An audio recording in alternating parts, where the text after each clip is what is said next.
Buenas tardes. En primer lugar, muchísimas gracias a Pilar y a Marek por haberme invitado a hacer esta comunicación, de la que tengo también que pedir perdón. Pues bueno, porque no soy ningún especialista en, en la filología ni en las letras, pero solamente interesado en la divulgación de estos textos de los grandes místicos, porque me parece que son tan importantes que perderíamos mucho si no los conociéramos. Y bueno, igual que decía Eva con Narsai, porque hemos ido yendo de más conocido a menos conocido. Efrem muy conocido, pero poco estudiado. Narsai muy estudiado, pero poco conocido. Y Juan de Daliaza ni conocido ni estudiado. Aquí, quiero decir entre nosotros. Pero lo que intento hacer es responder a esta pregunta. ¿Por qué hablar de este gran místico en una jornada que lleva como título Los rostros de Dios en la literatura oriental? Y simplemente voy a intentar hacer descubrir a este autor para invitar a su estudio, y yo simplemente lo estoy todavía traduciendo un poco al español, entonces tampoco lo conozco del todo en su literalidad, hasta que no esté terminado y se pueda hacer un balance global. Pero lo que voy a hacer es presentar un poquito su figura en cuanto a la importancia que tiene este autor por su época en la que vive, pues justamente es el siglo VIII. Y yo pienso que es un canto de cisne, porque es casi el último gran místico de la corriente de la Iglesia siro-oriental, y con el que acaba esta gran corriente que comienza pues con el mismo San Efrem, para dar paso después al mundo del Islam y progresivamente un mundo árabe cristiano, pero que va a surgir muy poquito a poco. Entonces es el canto de cisne de una gran corriente, y es un canto realmente glorioso. No quizá por la teología especulativa, pero sí por la experiencia de fe, porque este hombre es místico en dos sentidos. El primer sentido es el hombre que experimenta el encuentro con Dios, y precisamente por eso le llamamos místico, porque tiene una experiencia auténtica muy grande de los misterios de la fe.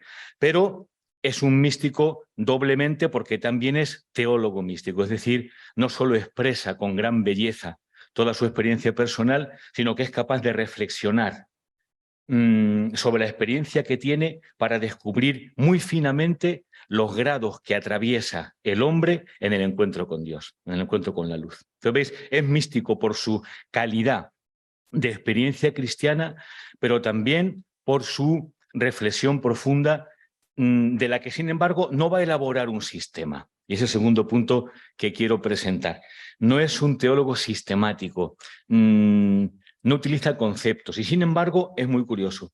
Hay muchas veces en la historia de la teología donde la experiencia de la fe ha servido para orientar las controversias dogmáticas. Es decir, en el mundo antiguo patrístico van juntas la espiritualidad y la dogmática.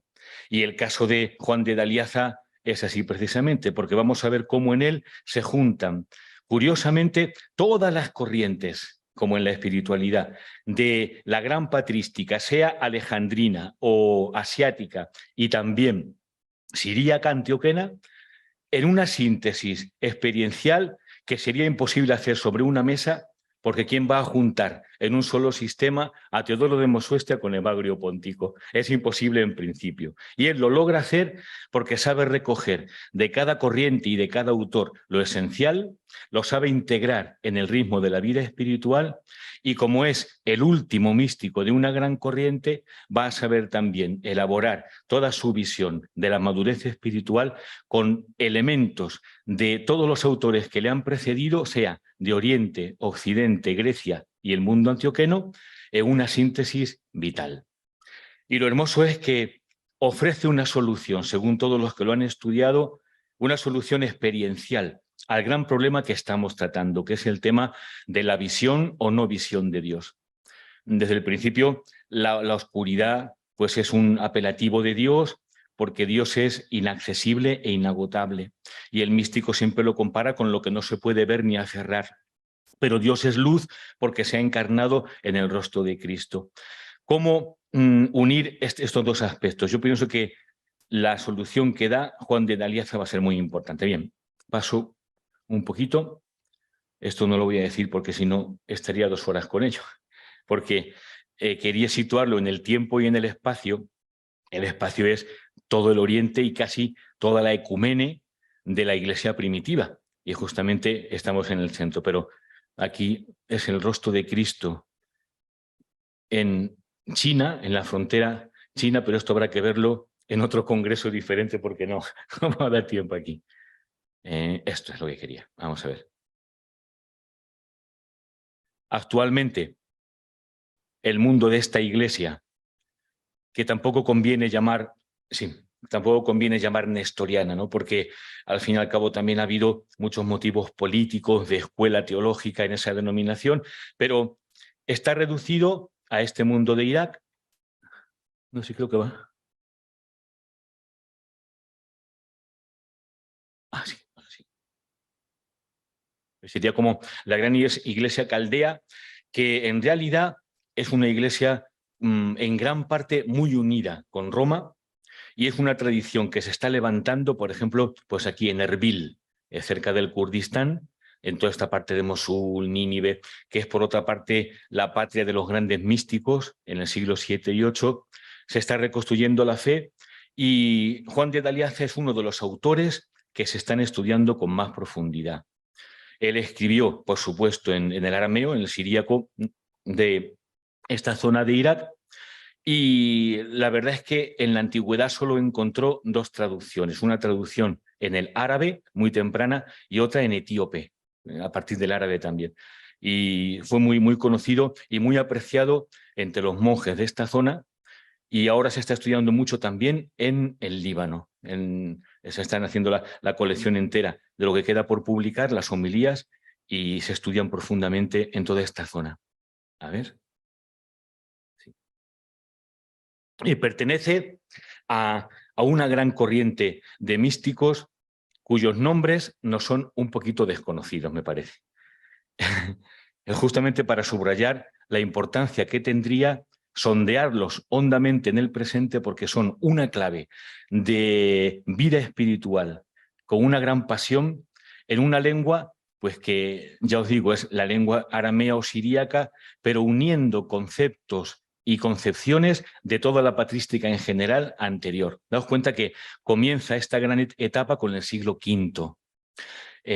Juan el Solitario, que recoge un poco la herencia de Teodoro de Mosuestia, pero Juan el Solitario está debajo de toda la gran mística siro-oriental y es literalmente una gran teología de la esperanza, porque su tema es la resurrección, la vida cristiana es el nacimiento, una vida nueva, y por supuesto todo el centro de toda esta teología mística no es la subjetividad, sino el bautismo, los sacramentos, pero en un grado de experiencia profunda.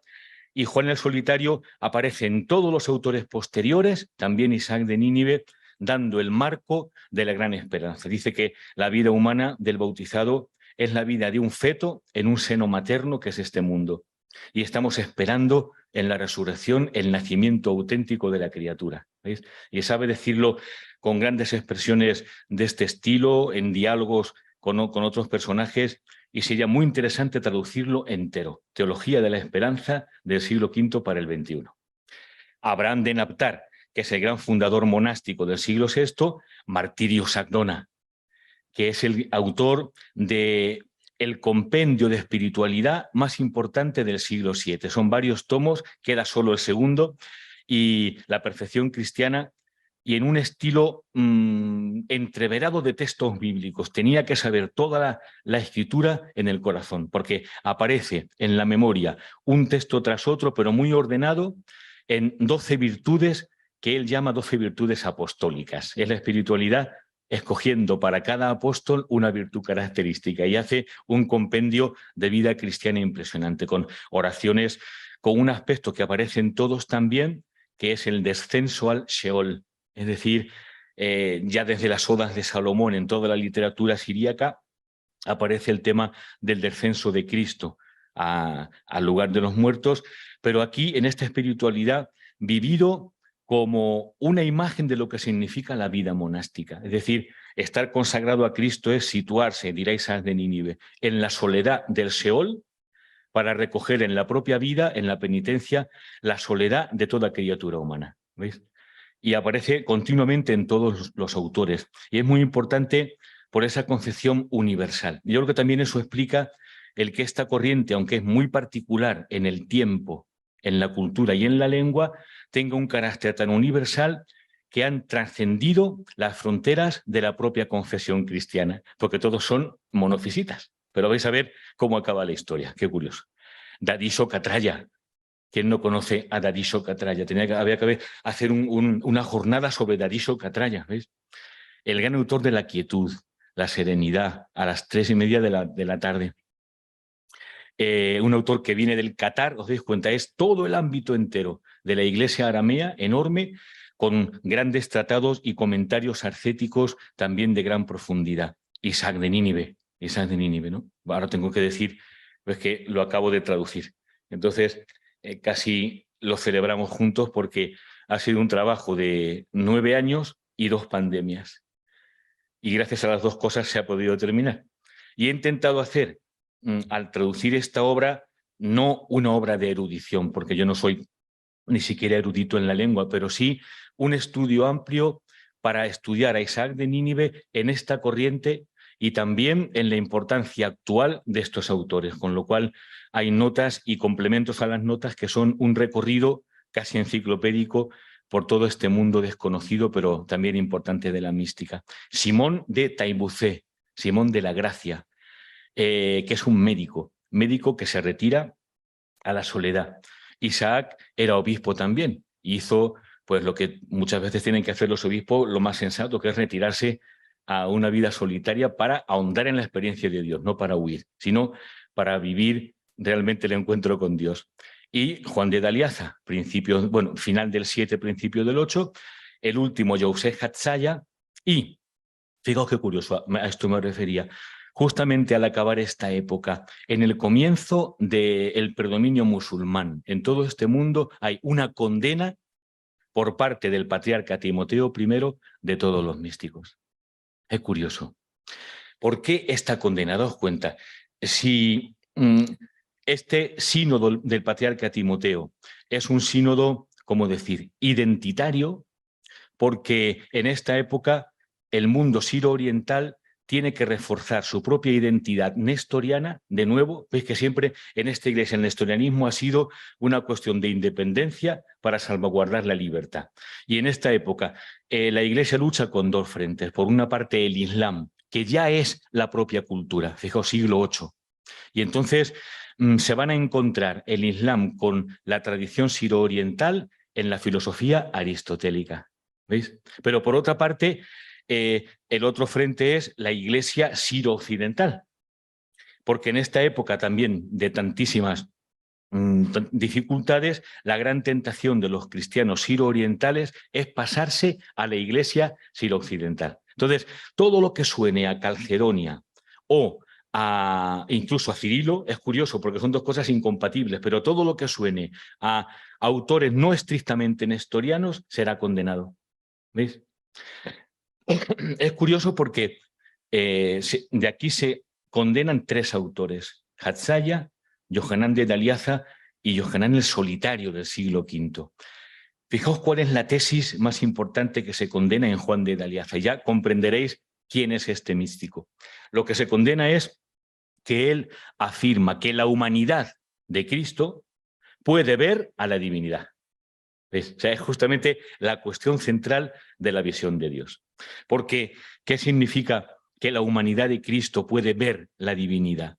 Pues significa justamente romper las fronteras estrictas de un nestorianismo que crea 2 bloques entre lo humano y lo divino, haciendo que la relación entre esos 2 mundos sea absolutamente incompatible. Decir que la humanidad de Cristo puede ver la divinidad, es decir, al mismo tiempo que el hombre cristiano que sigue a Cristo puede también ver la divinidad en el rostro de Cristo. Es importantísimo. Y también condena a Timoteo, es muy curioso, la concepción de todos estos autores según la cual el alma tras la muerte puede ver a Dios todavía, aunque esté en la muerte, y puede tener una actividad de pensamiento y de progreso. Porque la teoría oficial, digámoslo, del patriarca Timoteo y de toda la Iglesia sirio-oriental es la dormición de las almas y de los cuerpos a las 3:30 de la tarde, ¿no? La dormición de las almas, es decir, tras la muerte no hay ninguna actividad posible. El alma es meramente pasiva y está durmiendo del todo. Luego ya cuando resucitemos, cada uno recogerá su propio juicio. Daos cuenta, el místico es todo lo contrario, porque el místico justamente simbólicamente se sitúa en el Seol. Y el Seol para toda esta mística es un lugar de crecimiento profundo. O sea, no de dormir, sino de penitencia.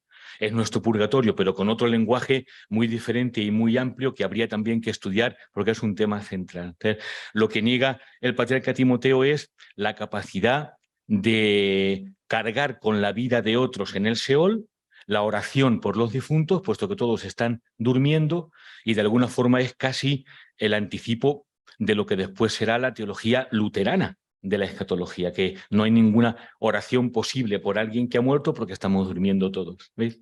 Curioso. Claro, al revés, los místicos, al admitir la actividad del alma, incluso en la muerte, están admitiendo pues la capacidad de un crecimiento continuo que tiene una clave antropológica preciosa para descubrir y que son los místicos quienes la ponen de manifiesto, y es que el hombre no es solo cuerpo y alma, porque es verdad, la muerte, el cuerpo queda. ¿Dónde queda? Descompuesto. El alma a dormir al Seol. Pero el hombre no es solo eso, el hombre es cuerpo, alma y espíritu. Eso lo dirá mucho Juan de Daliaza, pero también Dadiso Catraya tiene un tratado entero sobre esta cuestión diciendo, es verdad, el alma en la muerte está separada del cuerpo. Y claro, decía Timoteo, aristotélicamente, un alma sin cuerpo no puede hacer nada. El alma se limita solo, aristotélicamente, a animar al cuerpo.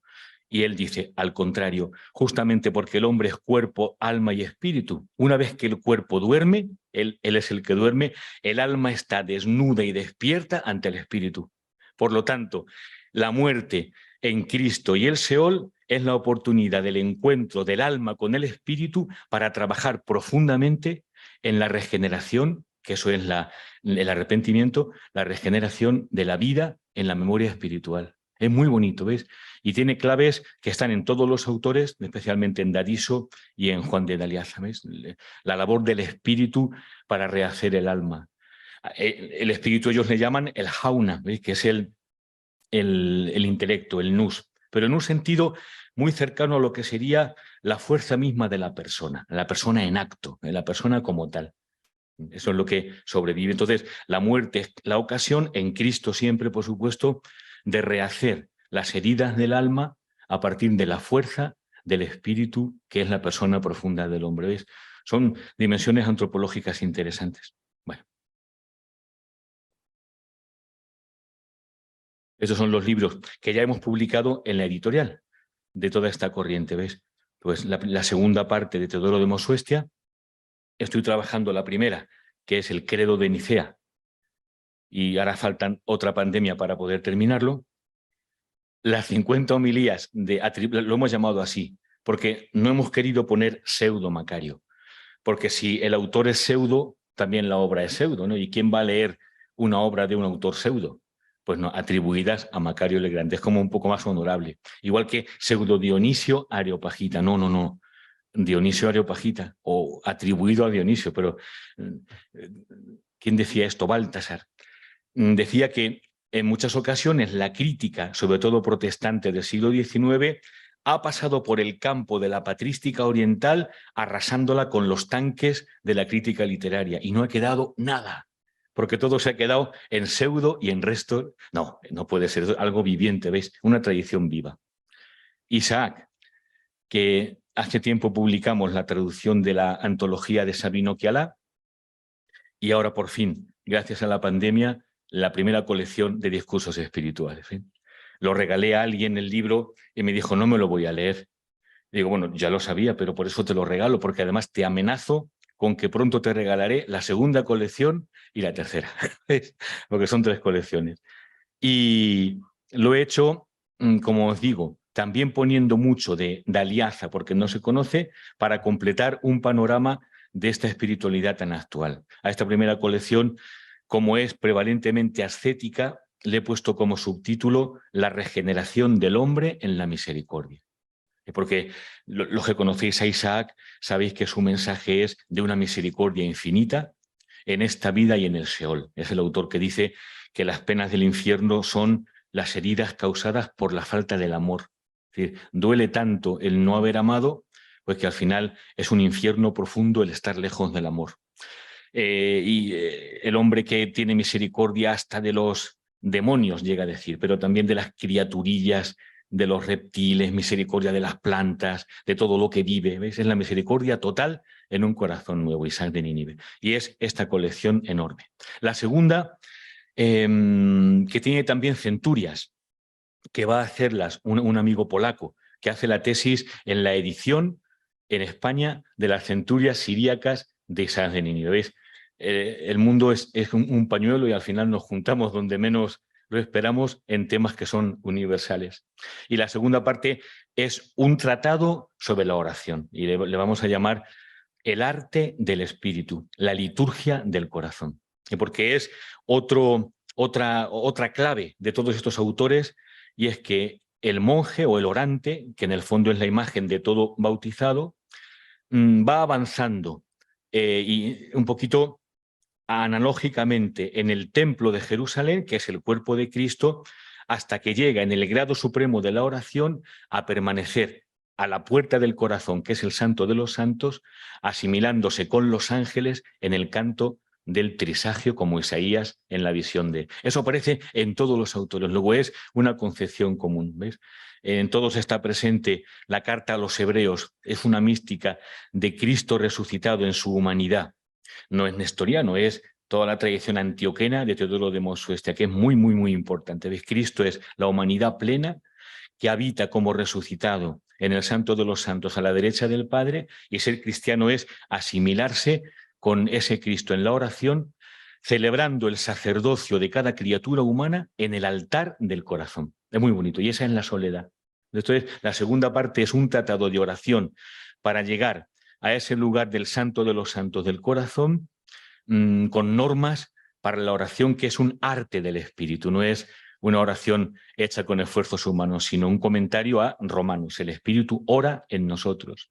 Y la tercera colección es un marco teológico que se va a llamar la divinización de la criatura, la perfección del amor.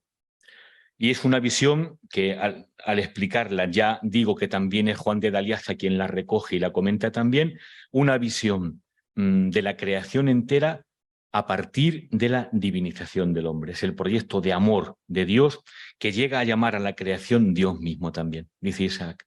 Dios da el nombre de Dios a la creación dentro de él porque la ama tanto. En la creación se está refiriendo a la extensión de la humanidad de Cristo resucitado, que abarca el cosmos entero, recapitulando la creación entera y llevándola al interior de la vida divina. De forma que Dios ni siquiera se queda para sí mismo el título de Dios, sino que lo acaba compartiendo con la creación entera en el amor como un elemento de la relacionalidad trinitaria. Fijaos, eso son concepciones, ya os digo, tan hermosas que merece la pena estudiarlas o por lo menos no dejarlas pasar, porque son de una gran riqueza cristiana y ecuménica.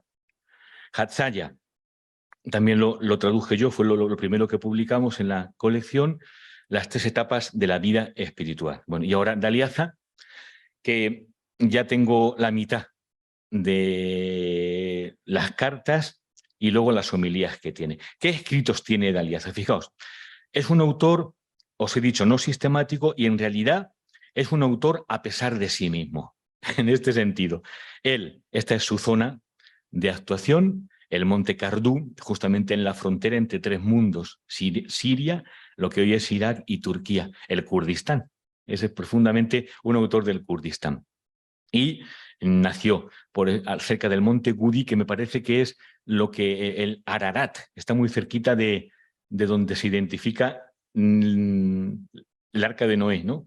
Al final, aquí lo vemos en la foto. Este es el monte Kurdu, y por aquí, por algún lugar, en esta soledad, pues los autores que lo estudian dicen lo mismo que su celda estaba en la cumbre alta nevada de la montaña, él mismo es la cumbre más alta de la mística oriental y resplandece en la luz de la nieve alabando a Dios desde la claridad del sol. Pues muy bonito, ¿eh?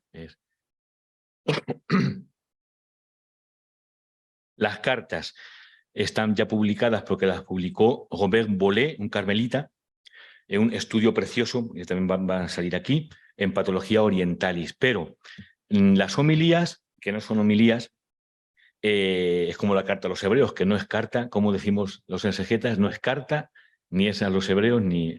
Bueno, pues, pero al final hay que poner un nombre también a todo esto.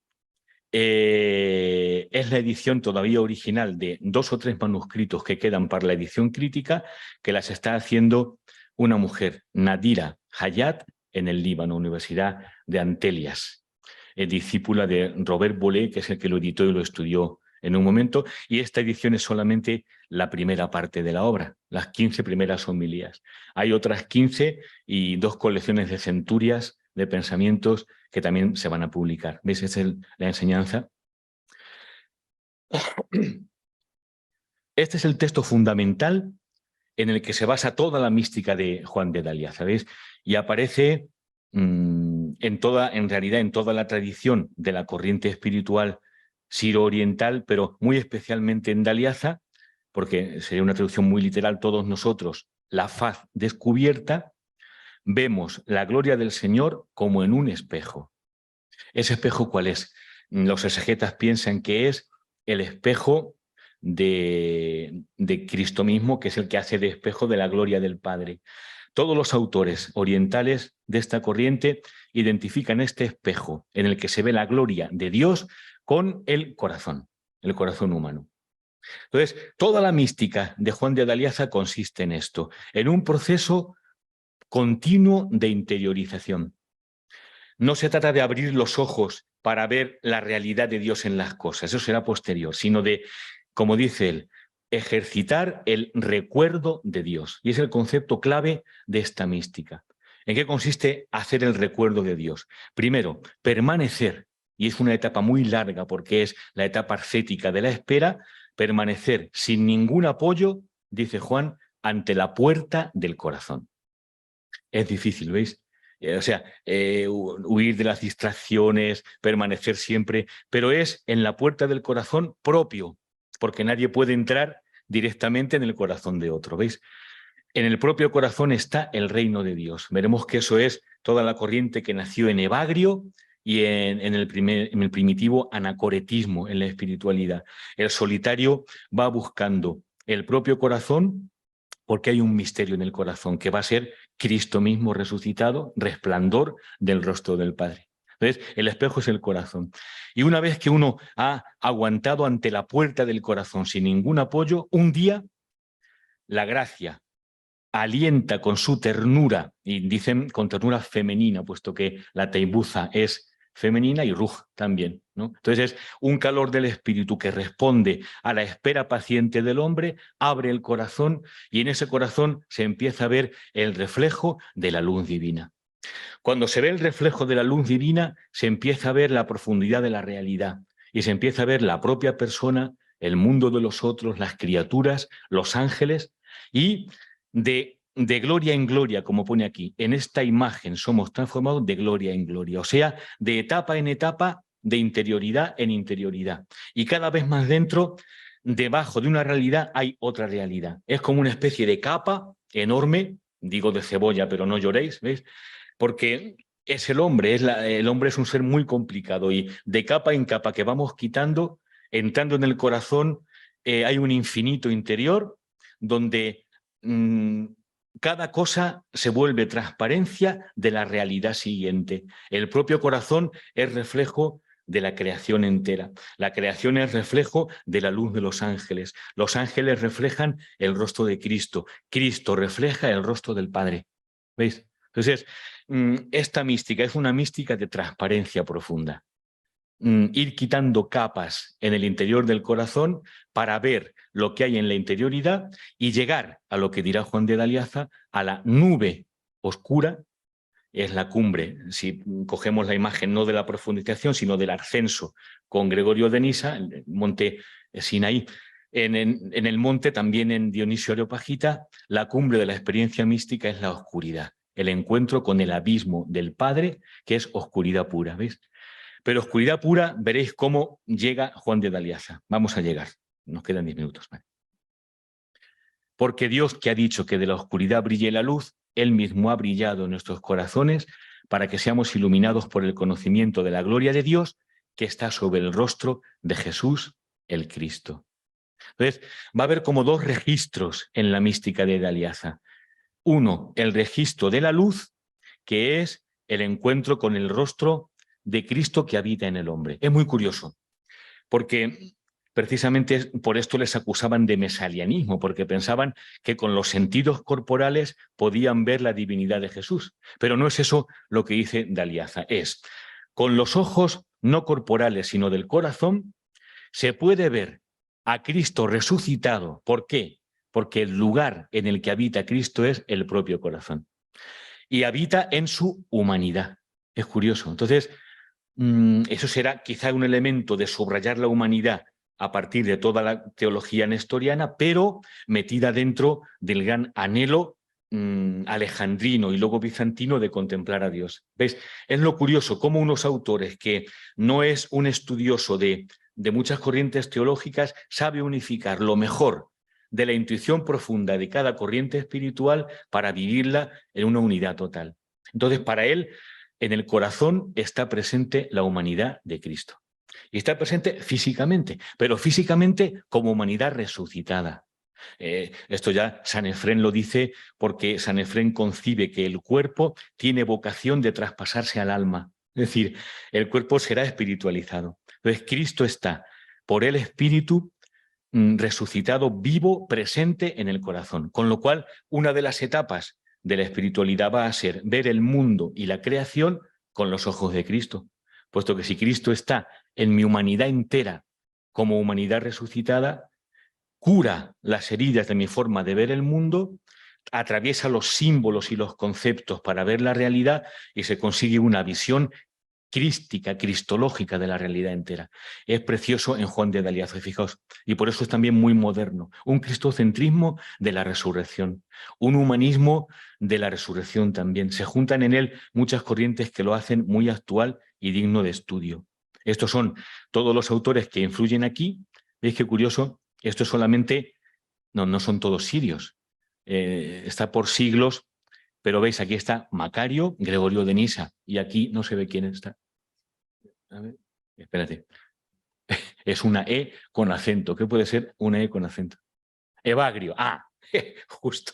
Aquí quería llegar. Fijaos, Evagrio Póntico, condenado por el sínodo antiorigenista, ¿veis?, en el mundo bizantino. Y sin embargo, también una cosa curiosa de la vocación de esta iglesia. En vez de quemar los escritos de los padres que han sido condenados, se traducen en lengua siríaca y se asimila lo que se puede asimilar de ellos. ¿Veis? Y por eso tenemos Teodoro de Mossuet, Evagrio Póntico. Lo tenemos todo en esta lengua, además muy aprovechado y muy utilizado. Ya os digo, con una compatibilidad total, porque nosotros diríamos que Evagrio es un autor intelectualista y lo consideramos así. Y sin embargo, yo creo que no. Justamente por la experiencia de estos autores, yo sería de la opinión respecto a Evagrio de este autor que quizá conocéis, Gabriel Bunge, eremita, un eremita europeo que se ha hecho ortodoxo al final y se ha unido con la iglesia rusa, me parece. Pero es, yo creo que quien ha comprendido a Evagrio Póntico con mayor profundidad en el presente. Y por una clave, sobre todo, dice, los que han criticado a Evagrio dicen que Evagrio intelectualizó los orígenes de la espiritualidad que serían más simples, ¿no? Porque al comienzo está lo simple y luego después la racionalización complica las cosas. Él dice que no, que eso no es verdad, porque los comienzos de la espiritualidad anacorética están en Antonio el Grande, pero Antonio no es nada simple. Es muy simple si lo leemos a partir de la vida de Antonio de San Atanasio, ¿ves?, que ciertamente quiere simplificarlo para contraponerse al arrianismo, pero hay un lugar en el que estaría Antonio en toda su fuerza teológica, son sus cartas. ¿Sí? ¿A que no habéis leído las cartas de San Antonio? Pues las cartas de San Antonio son una profundidad teológica y una especulación incluso filosófica en el sentido de orígenes que no nos esperamos encontrar en el Simplicísimo Antonio. Es decir, no, los principios son complejos, son ricos. Entonces, Evagrio no intelectúa el cristianismo primitivo. Evagrio da forma, palabra y expresión a lo que ya está naciendo antes de él en otras corrientes, y por eso es perfectamente asimilable en una espiritualidad. Y lo que ha hecho Gabriel Bunge es, en vez de estudiar a Evagrio, vivir con Evagrio. Es la demostración más grande de la profundidad espiritual que tiene Evagrio. Entonces, todas sus interpretaciones son en una clave profunda de seguimiento de Cristo y de espiritualidad hondamente cristiana, porque Baltasar también decía que Evagrio es más budista que cristiano. Yo pienso que no, pero también por otras cosas, porque a veces los críticos critican el que algún autor pueda vivir lo que está diciendo, y Evagrio, como todos los místicos, ha vivido profundamente lo que está diciendo. Es decir, la experiencia espiritual de la mística es vivible, y esos autores la han vivido, y solo lo puedes comprender si admites, al menos, que es posible vivirla. Entonces, en esa clave, Evagrio ha entrado.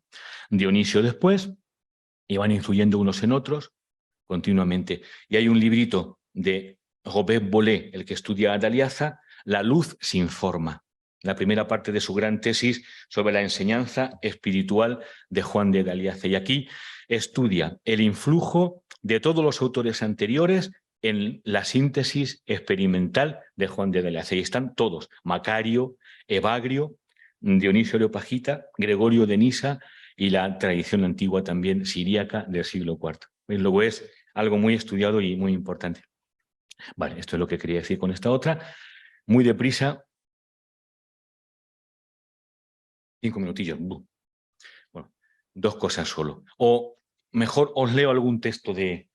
Lo leemos casi sin comentar, solo por leerlo, y es lo mejor, porque esto es las etapas de la vida espiritual. Es muy importante concebir la vida como una etapa en grados. Hoy preferimos decir que la vida espiritual no tiene grados, que todo es global. No, no. Es importante el grado, el saber en qué momento estamos en cada lugar, en cada sitio, porque solamente así podemos crecer hasta siempre.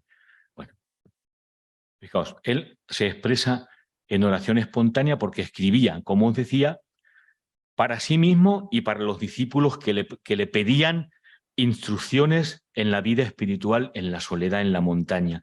Y solamente se lo escribía con una condición: que no lo publicaran en su propia vida, sino que solamente una vez muerto lo compusieran todo. Y es lo que hicieron. Entonces lo que tenemos es la obra póstuma de los discípulos.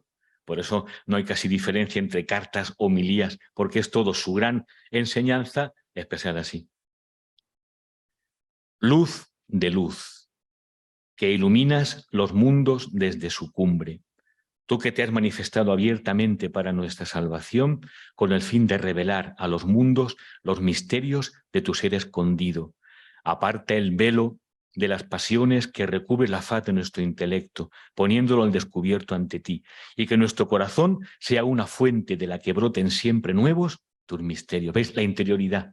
Es llegar al corazón como la fuente última de la teología y de la revelación, porque dentro habita Cristo, bueno, etcétera. Quiero ver esto, este esquema. Fijaos, esta es la vida mística para Juan de D'Aliaza. Comienza el ascenso espiritual por el Espíritu, luego la primera persona de la Trinidad con la que hay que contar es el Espíritu Santo, en un momento de ascensión que empieza siendo en un grado de la visión de gloria. El registro de la gloria es la manifestación, el rostro como panim en hebreo, o la parsopa en el siríaco, la expresión visible. Por tanto, siempre es Cristo resucitado. Inmediatamente después de una etapa de visión dirigida a la gloria divina, viene un momento de nube que es relativa a la incomprensibilidad de Dios. ¿Veis? Es justamente el problema que hemos tratado esta mañana, la relación entre el Dios incomprensible, que es oscuridad, y la gloria de la encarnación, que es manifestación. Cada vez que hay un grado de gloria, viene después un grado de noche, oscuridad y estupor. Pero es interesante porque es el sistema de Gregorio de Nisa, que dice: la vida espiritual consiste en crecer siempre de grado en grado sin acabarse nunca de crecer. La vida espiritual es el comienzo de un comienzo para comenzar siempre, ¿no? Y también en la vida eterna, porque la vida eterna es vivir en el deseo que nunca se agota. Pero hay una diferencia respecto a Gregorio de Nisa, y es que Gregorio dice: cuando llegamos al grado del estupor, en el que el hombre se queda fijo, paralizado, no puede hacer nada, es casi una muerte, de pronto el deseo, como siempre sobra de las realizaciones concretas, el deseo vuelve a sacar alas y otra vez volvemos a caminar hacia la luz. Eso es peligroso porque sería una dialéctica del deseo y de la insatisfacción, como si el deseo humano nunca estuviera satisfecho. No, Juan de Leaza dice: en cada grado el deseo está colmado hasta el final. Pero de pronto, bien colmado en cada momento, de gloria en gloria, actúa otra vez el espíritu, vuelve a renovar casi con una nueva creación el anhelo de volver a la luz, y sabes que enseguida va a haber después otro estupor, otra visión, otro estupor. ¿Veis? Y esto lo compara con alguien que va nadando, nadando profundamente, de luz en oscuridad. Veo la luz, otra vez la oscuridad. Y al final es maravilloso porque cuanto más nos vamos acercando aquí, termino enseguida, al acercarnos a la naturaleza divina, nos acercamos al abismo del ser del Padre. Es una mística de la paternidad, como abismo incomprensible de Dios. Pero como Cristo es reflejo de la gloria del Padre, el Cristo glorioso, y hay una cosa hermosa: cuanto más vamos entrando en lo que dice él, la experiencia de la luz, vamos descubriendo que Dios mismo sería el mejor ejemplo. Es un sol inabarcable, nadie puede agotar el sol. Pero cuando hemos sido hechos capaces de entrar en el sol, porque estamos llenos del Espíritu Santo con la escafandra, ¿no?, de la protección del Espíritu, descubrimos que los rayos que van naciendo del fondo inabarcable del sol, que son la luz, al mismo tiempo es como si la naturaleza divina se fuera convirtiendo en gloria. ¿Veis? La invisibilidad se va haciendo ella misma visible, sin embargo, no dejando nunca de ser inabarcable. Es decir, el hombre ya divinizado comprende que Dios es inagotable en la oscuridad porque le va alimentando con la visibilidad. Y termino leyendo esto para que terminemos. Yo quiero...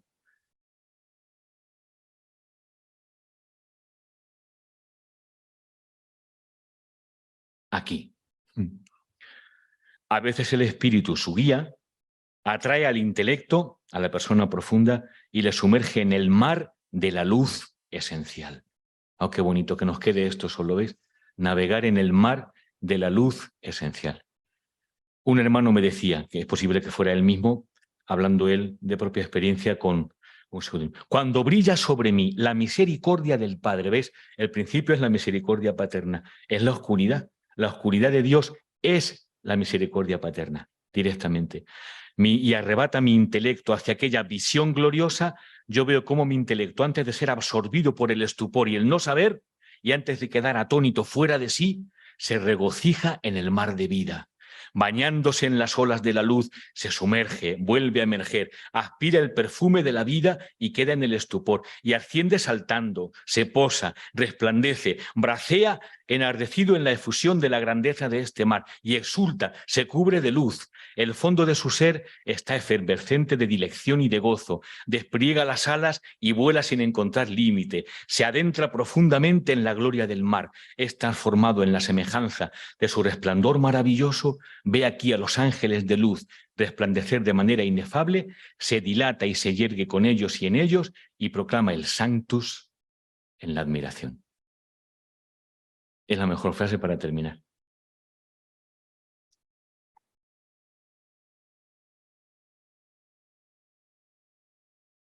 Muchas gracias por tus palabras y tenemos 5 minutos si alguien quiere hacer alguna pregunta o comentario. Petros, creo que quiere decir algo.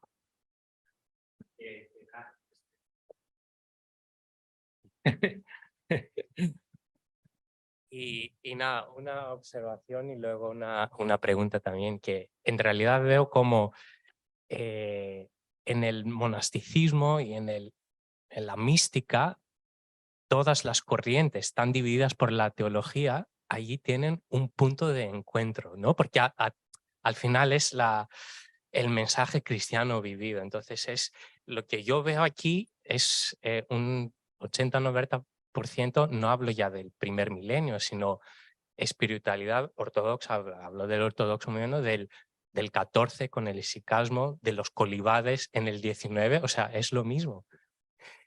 No sé si en los más detalles, pero bueno, luego una pregunta, ¿de qué tratan estas homilías? ¿Y por qué no son homilías? ¿Y qué es lo que son?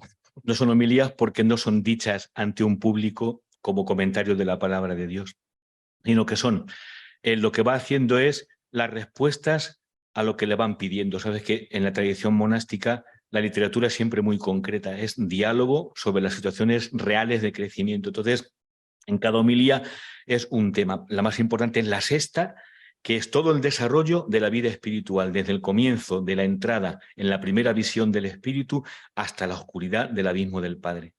Son así, no son ni siquiera tratados pensados en la mesa, sino que es más bien expresión espontánea, ordenada para hacer un tema. Por ejemplo, uno sobre los primeros demonios, la lucha contra las pasiones, las 4 homilías primeras, y progresivamente temas más grandes. Una de las últimas es sobre cómo estar en la puerta del corazón sin desfallecer. Entonces, le han recogido todo lo que es la oración del corazón. Y otra es un comentario maravilloso a la escena en la que Jesús le pide a Pedro si le ama.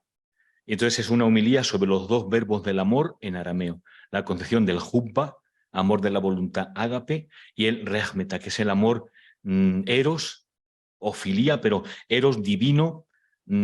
Es una cosa preciosa que él toma de Gregorio de Nisa en el comentario en el Cantar de los Cantares y de Macario, que es el amor divino como enamoramiento profundo de la persona, que solamente puede decirse con un lenguaje de entrañas. Es muy rico, muy rico.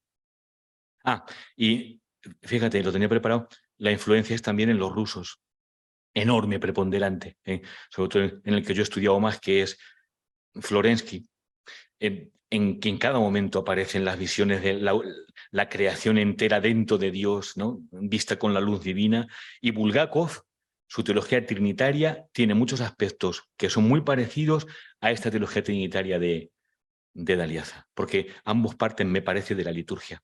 El centro es la liturgia, entonces de la liturgia brota una visión auténtica de la teología.